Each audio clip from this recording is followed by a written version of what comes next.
You won't believe what I found out about my wife and our boss. Imagine completely trusting your partner and your boss, only to have your entire world crumble before your eyes. That's what happened to me, and I'm still reeling from the shock. The story you're about to hear isn't just about betrayal. It's a tale that shook me to my core. A video that accidentally became public revealed everything, from infidelity to corruption schemes and even international conspiracies. If only I had known that one moment would change my life forever. I never could have imagined that my worst fears would come true. Stay with me until the end to see how it all unfolded, and what happened to those who tried to destroy me. I'm just an ordinary man from a small town in America. My whole life, I worked hard to make something of myself, but honestly, I never dreamed of fame or riches. My dream was always simple: a stable job, a cozy home, and a happy family. And at one point I thought I had it all. I worked at a large corporation specializing in construction and real estate. My position wasn't at the top, but it was important enough. I managed the sales department. I worked tirelessly, sometimes 12 hours a day, but I always believed it was worth the effort. My wife, Emily, was my pride and joy. We met back in college, and I was captivated by her beauty, intelligence, and kind heart. She worked at the same company as I did, but in a different department, PR and communications. She was always a bit more ambitious than me and loved being in the spotlight, but I appreciated that about her. To me, she was the perfect woman. Every evening, when we came home from work, Emily always found the strength to support me. Even if she'd had a rough day herself, she could make me laugh when everything seemed to go wrong. Her goodnight kiss was always a reminder that I had everything I'd ever dreamed of. Our boss, Jackson Carter, was a completely different story. Tall, confident, with streaks of gray in his hair that gave him a certain charm. He was both feared and respected. He had it all: money, influence, and power. He was the kind of person who always got what he wanted, no matter the cost. Jackson often held meetings with Emily, discussing new strategies to promote the company. I didn't think much of it. Why would I? I trusted my wife. And then things started to change. At first, it was small things. Late nights at work, her strange excuses, phone calls she quickly ended when I walked into the room. Every time I asked what was going on, she'd smile and say, "Tom, it's just work. Don't worry, darling." I believed her. I always believed her. All my doubts, all my suspicions melted away the evening she stood beside me at the annual conference, squeezing my knee in support. She smiled as if there was never a crack between us. And I, like a naive fool, smiled back. What happened next shattered me completely. That day, I had an important presentation to showcase the year's results. The grand ballroom of the Silverstone Hotel gleamed with luxury. Ornate chandeliers cast a warm glow, reflected in the polished marble floors. Around round tables draped in pristine white linens sat the company's best employees. Everyone in the room was dressed as if for an Oscar ceremony, not a corporate event. I sat next to Emily, who looked stunning in her black evening gown. Her hand rested on my knee, and despite my nerves, I felt her support. I was up second to present. The first speaker was Jackson Carter, our CEO. He spoke confidently, juggling numbers and graphs, earning applause like a rock star. When his segment ended, I stood up to prepare for my presentation. The screen was supposed to display the first slides of my project. Instead, the darkness gave way to a video footage. At first, I didn't even understand what was happening. The image was slightly blurry but clear enough to recognize familiar shapes. It was Emily. On the screen, she lay on pristine white sheets, with Jackson Carter above her. Her hair was spread across the pillow, and she was laughing softly, her quiet moans filling the room. I heard her voice, tender and sensual. "Jackson, not now." Then her moans grew louder. The room fell into dead silence. I felt the blood rush to my face. Someone stifled a cough. Someone else chuckled nervously. But most people just sat in stunned silence. This must be a mistake. I mumbled to myself. My fingers trembled as I fumbled with the laptop, desperately trying to turn off the video. But the technician managing the slides had already rushed to the control panel. Meanwhile, the video continued. Jackson leaned down, kissing Emily's neck, and her voice echoed so clearly that there was no doubt in the room. It was her. My stomach twisted as though caught in a vice. Who let this play? Jackson shot up from his seat, but it was too late. Everyone had seen it. Everyone had heard it. I turned to look at Emily. Her face was as white as a sheet. She stared at the screen with the same horror I felt. But in her eyes, I saw not just shock but something else. An acknowledgement that the truth was now out. Finally, the technician turned off the projector. An eerie silence followed. It felt as if even the air in the room had frozen. Someone let out a nervous laugh, while others simply looked away. Tom, Emily began, but her voice sounded distant to me. Couldn't hear her. I just stood up and walked out of the room, leaving her there with Jackson and the disgrace of it all. I walked aimlessly through the streets, not knowing where I was going. The air was cold, and I barely felt the wind biting my face. Questions pounded in my head, one after another, like hammers. How? Why? How long had this been going on? It felt like I had lived through hell in front of 200 people. I didn't even know whether to rage or cry. My heart felt like it was being ripped apart, and the video kept replaying in my mind. Every sound, every frame. I tried to push it out of my thoughts, but it was useless. My legs carried me to a bar near the hotel. Dark and almost empty, it seemed like the perfect place to escape reality for a few hours. I sat at the counter and looked at the bartender, who seemed to read my thoughts. Something strong? He asked. 2 double whiskeys. And make it fast, I replied without looking at him. The first sip went down like fire. It ignited everything inside me. Rage, pain, humiliation. I didn't stop. Every time the glass emptied, I raised my hand, and the bartender filled it again. The alcohol started to take effect, and I finally felt the dull ache begin to fade. All that remained was emptiness. At some point, I heard someone sit down next to me.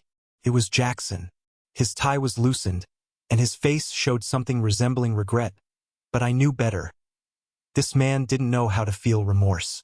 Tom, he began, his voice calm and quiet. I'm so sorry. This shouldn't have happened. I lifted my head and looked at him. My eyes were bloodshot and barely focused. Sorry? My voice broke into a bitter laugh. You're sorry? That's all you have to say after what happened. I know I was wrong, he sighed, running a hand through his hair. It was a mistake. A mistake. I turned sharply to face him, jabbing a finger at his chest. That was my wife, Jackson. My damn wife. And you think I can just forget this because you're sorry? He didn't respond. He just stared at me, and I saw in his eyes not remorse, but cold calculation. This man always acted in his own interest. Get out, I whispered. Get out of here before I do something I'll regret. Jackson stood, hesitated for a moment, and said, If you ever need to talk, I'm here. He left, leaving me alone with my pain and the whiskey. I didn't know how long I sat there, but when I finally stood up, my legs were unsteady, and my mind was a blur. I returned home at dawn. My keys nearly slipped from my hands as I unlocked the door. Stepping inside, I saw her. Emily sat on the couch, still in her tear-streaked dress, hugging her knees to her chest. Her eyes were red, her face pale. Tom! She rushed toward me. Tom, I can explain. Don't come near me, I muttered, pulling away from her. I made a mistake. It happened only once, I swear, she cried, her voice trembling. I love you, Tom. Please, believe me. I looked at her and felt nothing but disgust. She, my world, my love, had betrayed me so deeply it felt like my entire life had been a lie. Get out, Emily, I said quietly. What? Pack your things and leave. I don't want to see you anymore. She started sobbing harder, but I wasn't listening. I walked past her to the bedroom, closed the door, and collapsed onto the bed, trying to sleep. But sleep wouldn't come. Those images kept replaying in my mind, her moans echoing in my head. That night changed everything. It took away my trust in people, my love, and my self-respect. When I woke up the next morning, I was a different man. A man who would never be the same again. Waking up, I felt a pounding headache. My throat was dry as if I'd swallowed sand, and the bitter taste of last night's whiskey lingered in my mouth. I opened my eyes and felt reality crash back in waves of fresh pain. I lay there on the rumpled bed, broken and disheveled. But the worst part was the unshakable images of Emily. Her face in that video, her moans, Jackson Carter above her. I bolted upright, and the room spun around me. "Damn it!" I muttered, trying to steady myself. From the hallway came a noise, a soft rustling, like someone was still in the house. I got to my feet, unsteady but determined, and opened the bedroom door. There she was, Emily. She stood in the middle of the living room, an open suitcase on the floor, holding a framed photo of us from our wedding anniversary. In it, we were smiling, happy, like two halves of a whole. Looking at it now, it felt like I was staring at strangers. "You're still here." My voice was cold and rough. Emily looked up. Her eyes were red, her face streaked with dark lines from dried tears. "Tom, She took a step toward me, but I raised a hand to stop her. "Did you not understand the words, 'Pack your things and leave'?" I looked at her as though she were a stranger, because that's what she was now. "Tom, please." Her voice trembled. "I know I hurt you. I made a horrible mistake. But I love you. I want to fix this. Give me a chance. Just one chance." Her words had no power. They bounced off me like raindrops on stone. A chance? I laughed bitterly. After what I saw, after what everyone heard at the office. "It only happened once," she shouted. "I don't know how it went so far, but it meant nothing. You have to understand." "I don't have to understand anything." My voice cracked into a shout. "Nothing, Emily. I loved you. I trusted you. And you crushed it all. You and that damn Carter." I saw her flinch at my yell. Her hands fell to her sides, and the frame slipped from her grasp, shattering as it hit the floor. "Tom," she whispered, but I was done listening. I walked past her, opened the front door, and pointed outside. "Leave. Get out of here." She stood there for a few seconds, staring at me as if searching for any sign of pity in my eyes. But there was nothing left, just emptiness. "Fine," she whispered at last. "But know this, Tom. I'm not giving up on us. I'll fight for us." "Good luck with that," I said dryly. Emily picked up her suitcase and walked out. I closed the door and slowly slid to the floor, leaning against the cold wood. I didn't know how long I sat there. A minute? An hour? The whole day? But something inside me had irreparably broken. I got up, went to the kitchen, opened the fridge and grabbed a bottle. Alcohol didn't solve problems, but it dulled the pain enough to make it bearable. That was the beginning of my downfall. The next few days passed in a haze. I didn't go to work, didn't answer calls, didn't open the door. My phone kept ringing, displaying the names of colleagues, friends, even Jackson. I ignored them all except one. My mother. "Tom, what's wrong?" Her voice was filled with concern. "Why haven't you been to work? What's happened?" I wanted to say something, but the words got stuck in my throat. How could I tell her about this? How could I say it out loud? "Just not feeling well, Mom," I finally whispered. "Don't worry, I'm fine." "Tom." She started to say something else, but I hung up. I sat in silence, staring at the bottle on the table. This house used to be filled with laughter. I remembered Emily dancing to music in the kitchen while I made us breakfast. I remembered her falling asleep on my shoulder during movies. I remembered us planning to have kids and picking out names for our daughter. Now all of that was gone. I stood up, grabbed the bottle, and hurled it against the wall. The glass shattered into countless tiny fragments, along with the remnants of my old life. "Damn it," I whispered, leaning against the wall and burying my face in my hands. My phone rang again. This time I didn't want to answer, but the screen displayed Danny's name, one of my closest colleagues and arguably a friend. I sighed and pressed the answer button. "Hello?" I said flatly, trying to keep my voice steady. "Tom." Danny's voice was tense, almost muffled. Man, you need to know. The video, it's out. What? I froze, my grip on the phone tightening. The presentation video. You know, it was the annual conference, and there weren't just employees in the audience. There were clients, investors. Danny sighed. Someone recorded it on their phone and posted it online. Now it's everywhere. My head started to buzz. I felt my knees buckle and forced myself to sit down. Tom? You still there? Yeah, I whispered. What now? Jackson's trying to contain the scandal. The company's already issued a statement blaming a technical glitch and apologizing to partners. But you know how it works. People are talking. Everyone's talking. Great, I exhaled, pressing my fingers to my temples. Listen, Tom, Danny paused. I'm on your side, and so are a lot of people in the company. Jackson's a real piece of work, but he's powerful, you know? If you're not careful, he'll destroy you. Let him try. I hissed through gritted teeth, feeling anger bubbling up inside me. What are you planning? Nothing, I replied, though I already knew what I had to do. I ended the call and leaned back in my chair. Rage and despair swirled inside me, forming an explosive mix. First, they destroyed my life. Now, as I hit rock bottom, they wanted to brush it all under the rug like nothing happened? No, I wouldn't let them.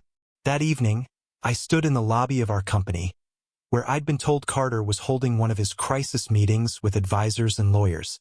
I didn't bother talking to anyone. I just walked straight ahead until I was standing in front of his office door. Mr. White.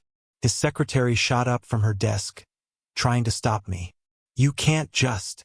I can, I interrupted, shoving the door open and stepping inside. They were seated around a large table. Jackson Carter looked up as I entered, and the others froze in surprise. Tom! Jackson stood up quickly, plastering on a fake smile. You shouldn't be here. Give me a minute, and we'll finish. No. I cut him off, slamming the door behind me. We'll talk now. Everyone, please give us a moment, Jackson said to his advisors. They hesitated but eventually filed out one by one. Once the door closed, he sat back down at the table, folding his hands together. Tom, I understand you're upset. Upset. I laughed, though the sound was cold and biting.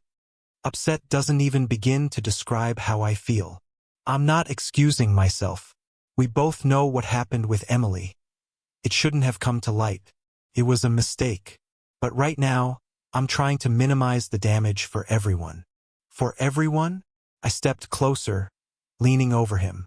You care only about your damn reputation. You don't give a damn about me, about my life, which you've ruined. Tom. He raised his hands as if to defend himself. You need to understand that in business, situations like this sometimes happen. I didn't mean to harm you, but if you don't pull yourself together, things will only get worse. Is that a threat? My voice cracked with fury.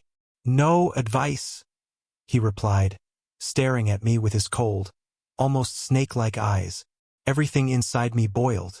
I wanted to lash out at him, to destroy him right there and then, but instead, I silently walked to the wall and looked at his perfectly polished awards and certificates. You think you've won, Jackson? I turned back to him, pointing a finger. This isn't over. Tom, be reasonable. I didn't let him finish.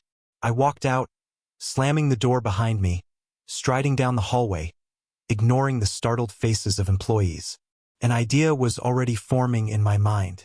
If Carter thought he could sweep this under the rug and walk away unscathed, he was dead wrong. This time, I would see it through to the end. The next morning, I woke up with a clear purpose. The rage burning inside me had finally begun to transform into a plan. Jackson Carter hadn't just ruined my life. He humiliated me in front of everyone, and he was still walking around as if nothing had happened. He thought he could bury everything, buy people off, or intimidate them. But he didn't know me. I decided to start small. First, I called an old acquaintance, Ben Wilkins.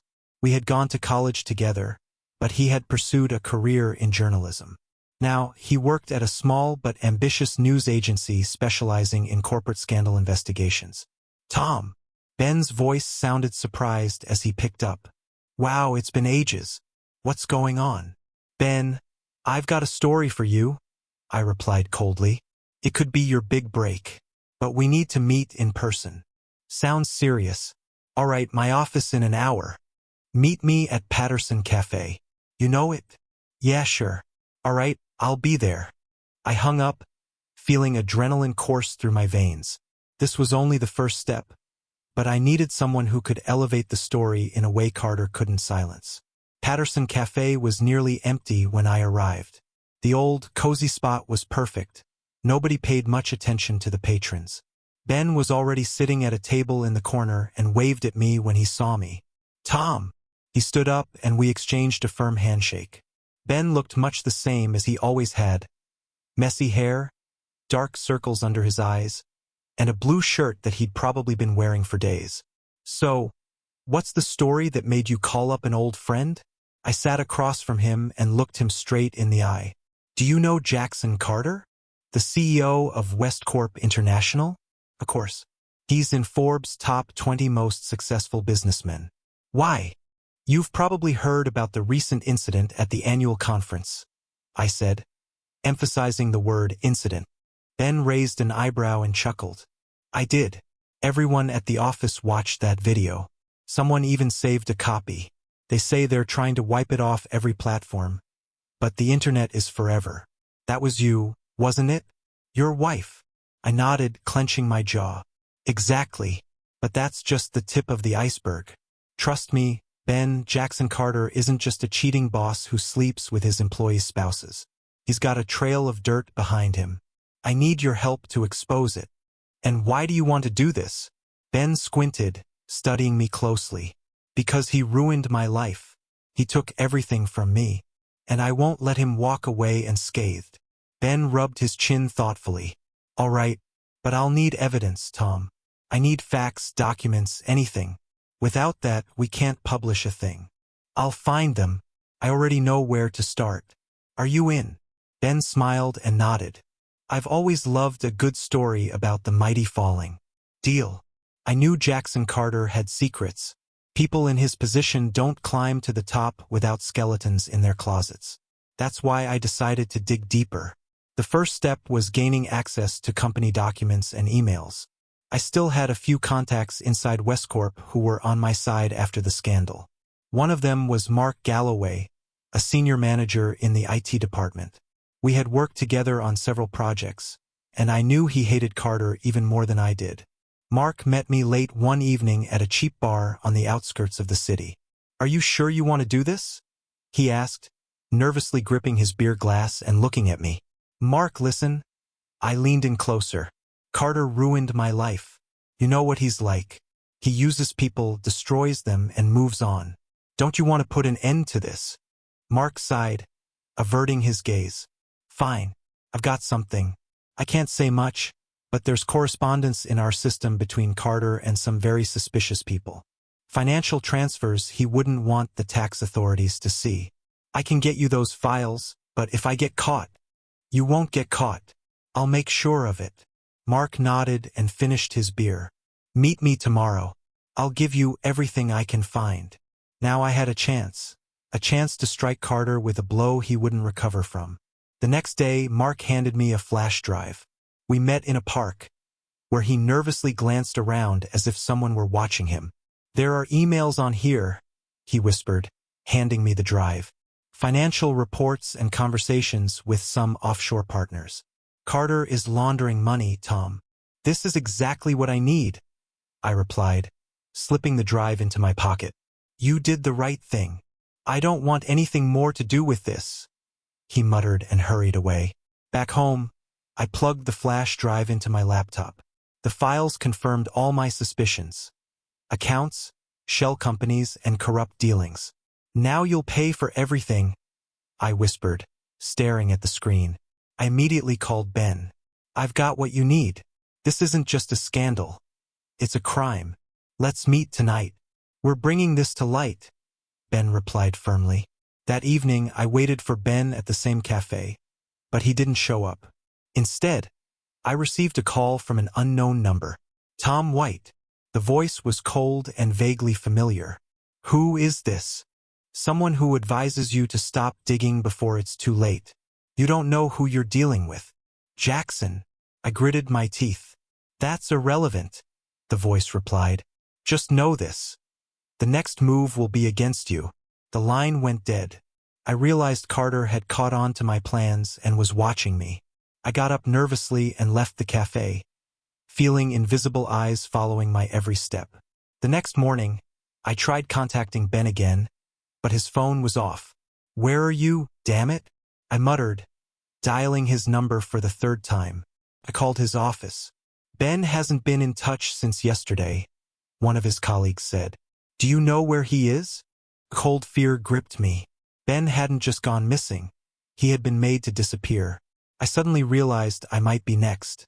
When I returned home, my apartment door was ajar. Shit, I whispered, pulling out my phone and dialing 911. I cautiously entered. The room was turned upside down. Books scattered on the floor, drawers pulled out, belongings strewn everywhere. On the table lay a note. Stop before it's too late. The next hit will be harder.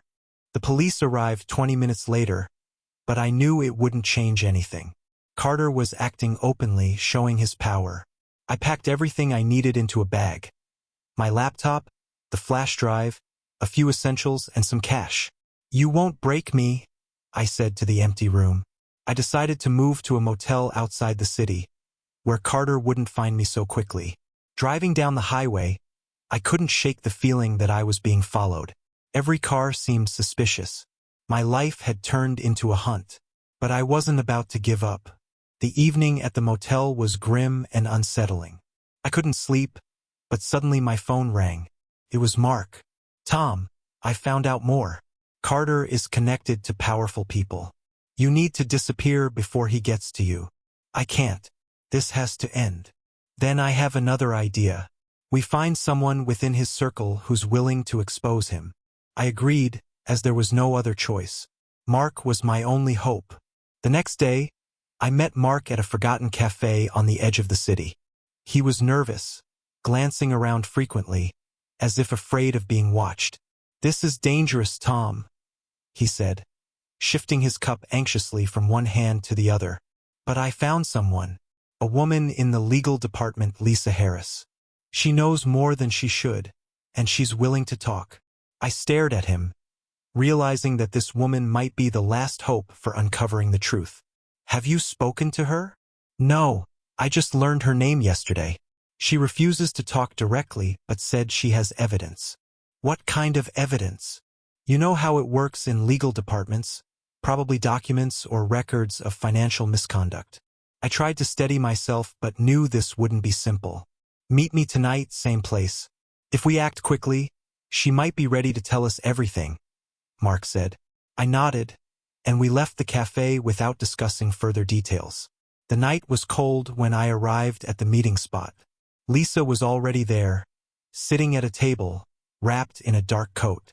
She looked wary, holding her cup with both hands. Are you Tom? Her voice was low and guarded. I sat across from her, trying to appear calm, though my insides were burning with tension. I am. Are you Lisa? Mark said you might help. I know who you are. I don't know if I can help. This is dangerous. I can't let Carter continue. You've seen his schemes, Lisa. You know what he's doing. You don't want to be part of this. She fell silent for a few seconds, then spoke quietly. I've seen more than you think. And there's one document you need to see. It proves Carter isn't just laundering money. He's funding terrorist organizations through these offshore accounts. If we expose this, he won't survive. My heart raced. This document wasn't just about financial fraud. It was treason that could change everything. Where is it? I asked. In my safe. But I can't just give it to you. If it's found, my life won't matter. I understood her fear. She was walking a fine line, inches from becoming a target. Lisa, I'll protect you. You won't be alone in this. She looked at me with doubt, but there was hope in her eyes. All right, I'll give you a copy, but we have to act quickly. Lisa handed me a flash drive with the documents. I thanked her, though though her hands were cold with fear. We parted without words, each of us carrying a heavy secret. Back at the motel, I plugged the flash drive into my laptop. My eyes widened as I read the files. A list of transactions confirming funding for terrorist groups, along with their connections to politicians and military officials. Carter wasn't just a corrupt businessman. He was part of a global conspiracy. I was stunned, but at the same time, a fire of vengeance began to burn inside me. This wasn't just about betrayal, it was about survival. Suddenly, my phone rang. "Tom, it's Ben," he said, his voice laced with urgency. "Are you okay?" "Not yet, but I know how to stop Carter." Ben and I discussed our next steps. This material was the most dangerous I'd ever seen, but it was our chance to bring Carter down. "We need to get this document into the hands of the authorities," Ben said, "or better yet, into the public eye. If we want to stop him, it has to make headlines. But how can we ensure he doesn't frame it as a fake to shut us down?" "We'll use Benefit City, they specialize in exposing scandals. We can arrange a press conference." We decided to act quickly to make the documents public before Carter could strike back. Carter was beyond stopping. I knew he had his people ready to move against me. Every step, every word was under scrutiny, and I was on the edge. But I couldn't back down. If not now, when? If not us, who? The documents were in our hands. Now, there was only one thing left to do: show the world who Jackson Carter really was. Still can't believe something like this could actually happen? Neither could I. But the real question is, do you have the courage to uncover the truth, even when it becomes your greatest danger? What would you do in my place? Leave your comment below. I want to hear your thoughts. Maybe I'm not the only one who has faced something like this. Have you ever experienced something that changed your life forever? Don't hesitate, write it down. This is just the beginning.